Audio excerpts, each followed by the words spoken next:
You ever listen to an old album and just wonder, how did they get that sound? You know what I'm talking about, that specific warmth on a guitar or the way a voice feels like it's right there in the room with you. Well, a lot of the time, that magic isn't just about the music itself, it's about the machines that captured it. So today, we're going to pull back the curtain and really dig into the gear, the tech that shapes some of the most legendary albums of all time. All right, so let me ask you something. Think about a band like the Beatles or the Beach Boys, right? You know the names: John, Paul, George, Ringo, Brian Wilson.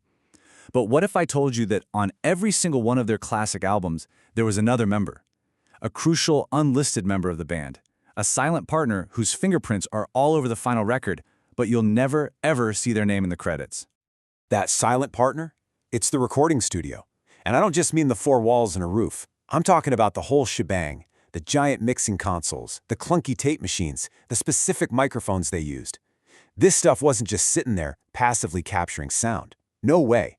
It was an active force, a creative partner that shaped and colored, and sometimes flat-out dictated, the sound that we now consider timeless. So let's start our journey back in the 1960s. Back then, the big recording studios, they were kind of like cathedrals of sound. I mean, these are not places you could just book on an app. They were these massive, almost sacred spaces, run by engineers who looked more like scientists in lab coats. And the gear inside? Totally one of a kind. Let's take a look at the legendary EMI studios in London. You know it as Abbey Road.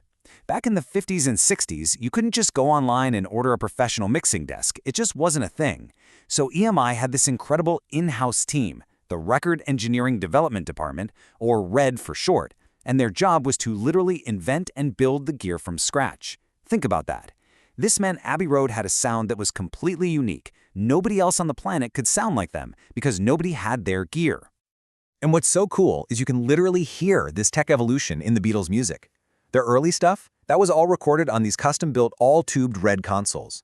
Tubes, they get warm, and when you push them hard, they distort in this really beautiful, rich way.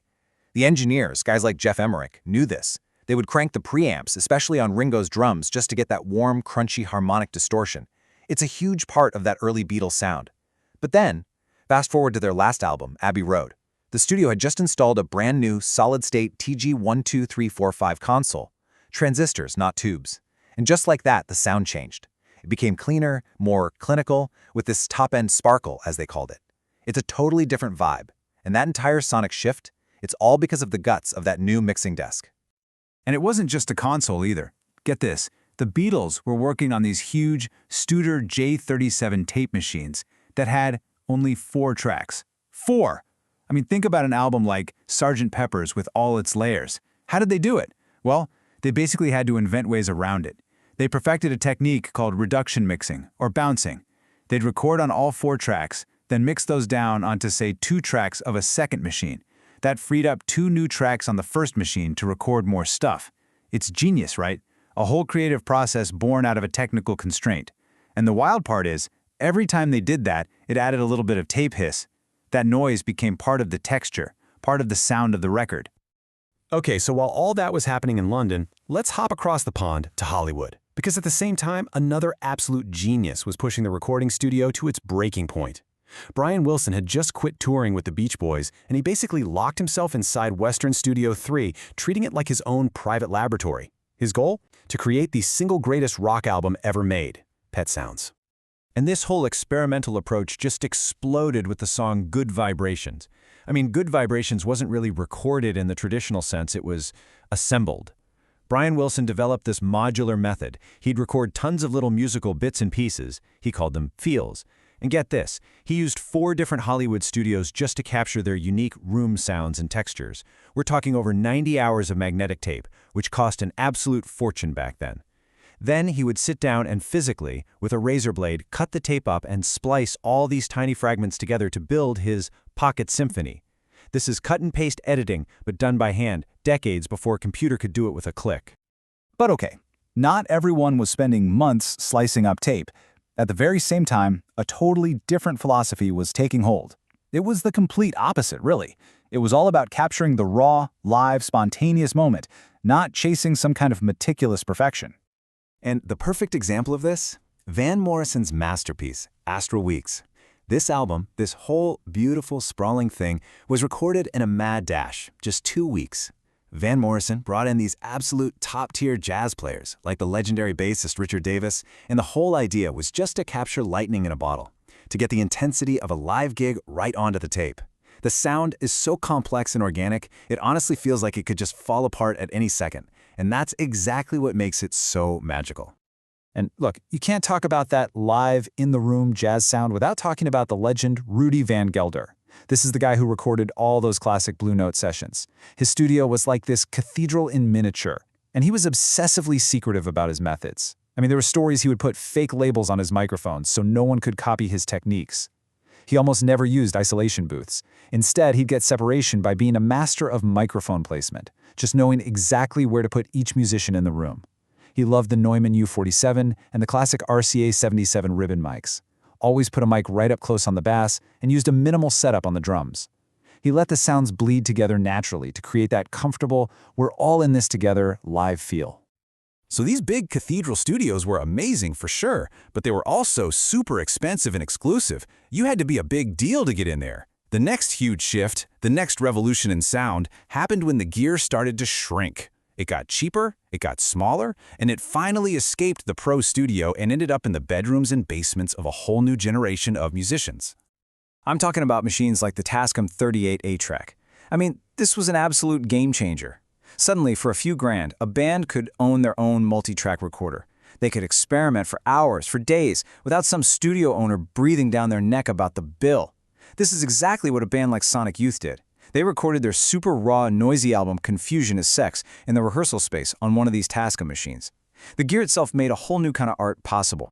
And here's where it gets really interesting. The so-called flaws of this cheaper analog gear, they actually became part of the sound, part of the aesthetic. There's this great quote from Joey Santiago of the Pixies. He talks about a weird beep sound on their song Broken Face from the album Surfer Rosa. He says, "That was a tape shutting down. You know, digital doesn't do that. It's a perfect little mistake, a ghost in the machine that you could never get on purpose with software. It becomes this little timestamp, a part of the song's DNA." Okay, so if we're going to talk about someone who took this accessible DIY technology and used it to create one of the most personal and iconic sounds ever, we have to talk about Elliott Smith. He was the absolute master of the home studio. So the heart and soul of Elliott Smith's sound, particularly his vocals, is a technique called double tracking. It's actually a trick his hero, John Lennon, used all the time, supposedly because he didn't like the sound of his own voice. The concept is super simple, really. You just sing your vocal part once. Then you record yourself singing the exact same part again on a separate track. And because you're human, the two takes will never be perfectly identical. Those tiny little differences in timing and pitch create this really thick, rich, almost chorus-like effect. But Elliott, he took that idea and made it his signature. His method was super specific. First step, get right up on the mic and sing in the soft, almost whispery tone. Step 2, record that second take, trying to make it a near-perfect clone of the first one. But here's the magic trick. Step 3, instead of mixing them together in the middle, he would pan one vocal track hard left into your left ear and the other one hard right. When you listen on headphones, the effect is just wow. It feels like his voice is literally inside your head. It's that technique that creates his incredible sense of intimacy. And his gear, his DIY toolkit, was this amazing mix of cheap consumer stuff and cool vintage studio pieces. You'd see those Tascam multi-track recorders right next to a classic Roland Space Echo for that wobbly tape delay, or a huge old AKG spring reverb tank. And his mic choices were the same deal. He'd use a trusty Shure SM57. I mean, that's the mic you see on literally every stage in the world, but he'd also used a legendary Neumann U47, the exact same kind of mic Rudy Van Gelder was using on those classic jazz albums. It just proves it was never about having the most expensive or best gear. It was about having the right gear to get the sound in his head onto the tape. All right, so we've gone on this whole journey, right? From the massive, one-of-a-kind consoles in the 60s cathedrals of sound, all the way to the humble tape machines in a 90s bedroom. So, what does it all mean? What's the big takeaway here? I think it's this. The gear was never just a tool. It was an active participant in making the art.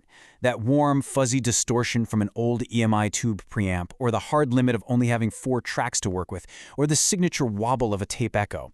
These things weren't just side effects. They were collaborators. They were part of the band, shaping the music just as much as any musician. And that kind of leaves us with one last big question to chew on. Today, anyone with a laptop has infinite tracks, perfect digital copies, plugins that can sound like anything. It's amazing, it's powerful. But I wonder, in gaining all that infinite possibility, have we maybe lost something? Have we lost the creative fire that gets lit when you have to fight against your limitations? Has the struggle with a clunky, imperfect machine and all the happy accidents that come from it been replaced by a world that's maybe a little too perfect? Something to think about the next time you drop the needle on one of these classic records.